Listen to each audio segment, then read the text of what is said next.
So I kind of want to jump out this window right now because I literally just filmed this entire video and the mic wasn't on, so there's no sound. It was literally a half-hour video. I'm gonna try and re-record this as best as I can. Is the mic on?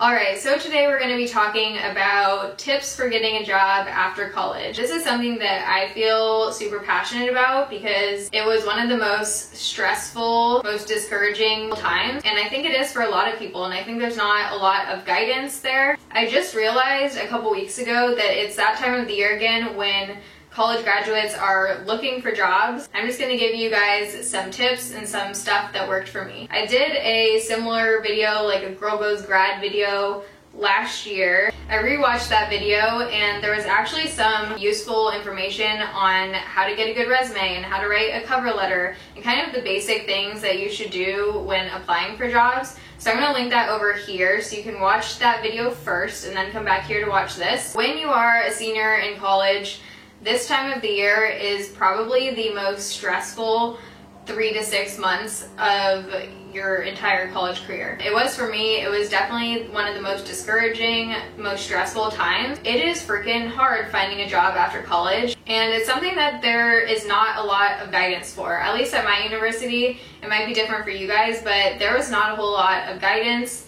Pretty much everything that I learned on my own. I did a shit ton of research. It's really scary when you don't know where you're going to be 3 months from now or if you're even going to be employed. I think there's a lot of societal pressure on students to get a job straight after college. You just spent 4 years of your life studying something and spent a shit ton of money on this education, and now you have to go do something with it. So just to give you guys a little bit of background on this topic, I majored in international relations, learned Arabic, lived in the Middle East, thought I wanted to do something in the Middle East, which I still do. Then the whole YouTube thing kind of shifted everything. I realized I was super interested in marketing. So coming back from Jordan senior year, I decided I was going to do a business minor, take marketing courses, and just try and get as much relevant coursework in what I wanted to do as I could in that last year of college. So if that happens to you where you totally change your career path while you're in college, either senior year or before, which I think a lot of people do,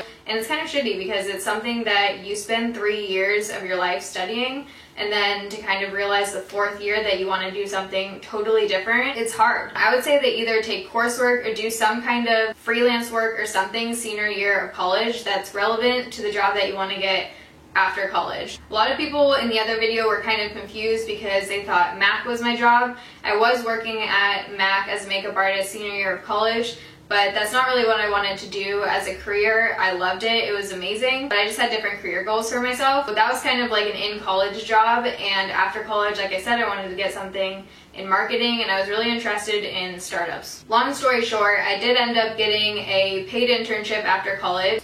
I got an internship at a startup, which I was super excited about. It was a PR internship. Like I said, I was an international relations major. I didn't specifically have an interest in PR, but I loved the company and I wanted to see if there was other opportunities to kind of transition and grow throughout the company. That internship was literally the best, most valuable 3 months I've had. I just had such an awesome team. I learned so much. I grew so much. Not to sound cliche, but I just learned about the real world, and I learned how companies actually work. Unless you have some kind of connection, it is pretty rare that you're gonna get a job straight after college. You'll likely get an internship, which I think is a great step, especially if it's paid. I would say like 80% of the internships I was looking at were unpaid, which is a whole other issue, which really bothers me. But anyways, so that internship ended up turning into a full-time position on the marketing team, doing something that I am super passionate about and I'm super excited about. Yeah, I work there full-time now. So the advice I'm giving you guys is not just from what I went through, but also being on the other end of things now that I'm at a company. I've interviewed people and I've seen the kind of things that they look for. So I thought that information could be somewhat helpful for you guys to know if you're looking for a job. So I'm going to skip over my tips for resumes and cover letters because, like I said, those were all covered in the other video. Something that I think could be super useful when you're looking for jobs is to go out of your way to do something that shows that you're taking steps to getting to where you want to be. For example, if you want a job in social media when you graduate, you could go around to your neighborhood, go around to shops in your town, and offer to do free social media consulting or run their Twitter or whatever. Something that shows that you have a goal in mind and you're taking steps to get there for after college. Any kind of work that you do, especially senior year of college or junior year of college, is going to look really great on your resume, and it's going to make you stand out because companies get hundreds and hundreds of resumes. So anything that you can do that sets you apart is fantastic. So you have a kick-ass resume and cover letter because you watched that other video.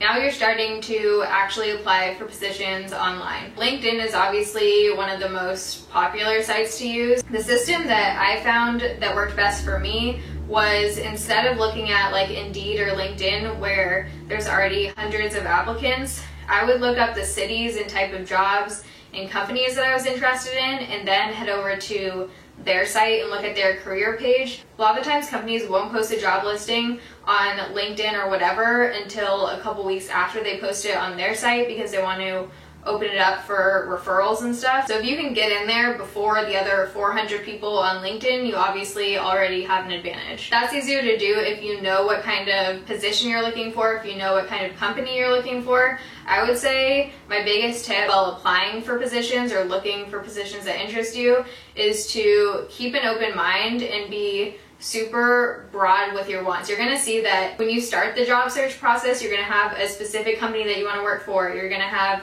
a specific position, and then all of a sudden you start to realize that good freaking luck getting that one position. You're gonna have to be a lot more open-minded, and where you start out and what you do at the beginning probably isn't going to be your ideal career, but everything that you do is working in the right steps towards what you want to do in the end. I also found that a lot of the times, even if there was a position that you weren't particularly super interested in, and I'm talking about internships right now, even if it wasn't the exact internship that you wanted, if you got to the point where you get a call with the recruiter or the person interviewing you, I would just talk to them and tell them what you're really interested in. A lot of the times something else will open up that they just haven't posted or whatever. I also got to a point where I was applying for ad agencies, and even if they didn't have a listing for an internship, I would just call them up or email them and ask if they wanted help. Anything that you can do to give yourself experience is going to be super helpful, and like I said, is a step in the right direction. Also, speaking of connections, networking is really important and is something that I totally did not understand when I was in college. I think this totally depends on the university. I feel like some universities really set you up for success when you graduate.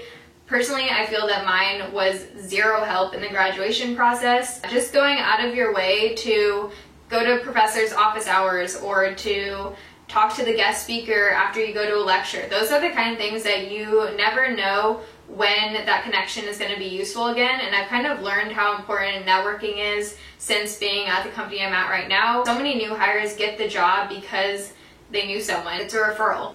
Don't be afraid to reach out to professors or family friends or your parents' friends or whatever if there's some kind of connection that can be useful for you. My next tip is be persistent. If getting a job was easy after college, everyone would get one and no one would live at home. It's not easy, it's super difficult, it takes a lot of persistence, and it gets really discouraging. My suggestion is to either set a day or a time each week where you're gonna sit down and you're just gonna crank out 20 applications.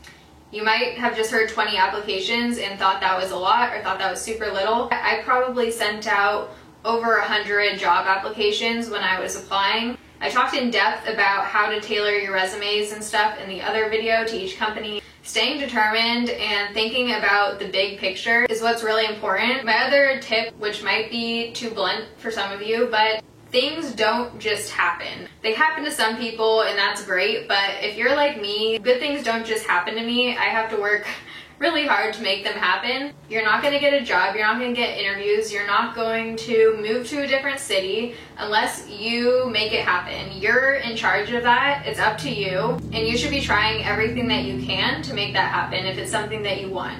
If you want to go home and you want to live with your parents or whatever, that's also totally fine. People have different goals, but if your goal is to do something new and start your career and get a job, then you're gonna have to work your ass off to do it. So you submitted your resume, you submitted your cover letter, all of that good stuff, and you get called back for an interview. I personally feel that I am not good at interviews. It's something that I am working on. If you also don't think you're good at interviews, I would just practice with someone or practice in a mirror. Do your research, both obviously on the company that you're applying for, but also typical questions asked in interviews and best practices for interviews. Having now been on the other end of it and actually interviewed people, I think that at least definitely for startups, culture fit is one of the biggest things, which I didn't realize. Someone could be a genius, but if they're not going to be a company culture fit and they're not going to get along with the team well, it's going to be a no. Make sure that you're applying to a specific company for the right reasons. You need to show that you're actually passionate about the kind of work that the company is doing and the kind of things that they strive for and what you would be doing to help them grow. So just do your own research as much as you can to make sure that you do actually want to work for that company. You definitely want to follow up after the interview. If you look online, there's a lot of differing opinions on when you should actually follow up and how long you should wait and all that good stuff. Personally, I think you should follow up that night. I think it just shows that you're really interested in the position and you had a good talk. My last tip throughout this whole process is try not to get discouraged and try to stay positive. I know that's something that's super difficult to do, especially when you get rejected one after another. It is really up to you whether or not you do anything in your life, really. If you don't think that you have the skills to get a job in what you want to do, then go do things and learn things to get those skills. I know this is a super hard time, but you've worked for 4 years now for this moment. This is the final straw. So don't give up. I believe in you guys and I think you can do it. If you're a senior in college and you're applying for jobs right now, which you should be because it's that time of the year, I hope that this was somewhat helpful for you. If you have any questions about this whole process, I would love to talk to you. You can either leave a comment down below or I'll put my Twitter handle right here. Feel free to also use the comment section to support each other. If I can't get to a certain question, help each other out. Tell me what's worked for you guys. Let me know if you guys like these kind of videos and if you want more like life advice kind of things, we can do them. Love you guys. Thanks for watching. See you in my next video. Bye.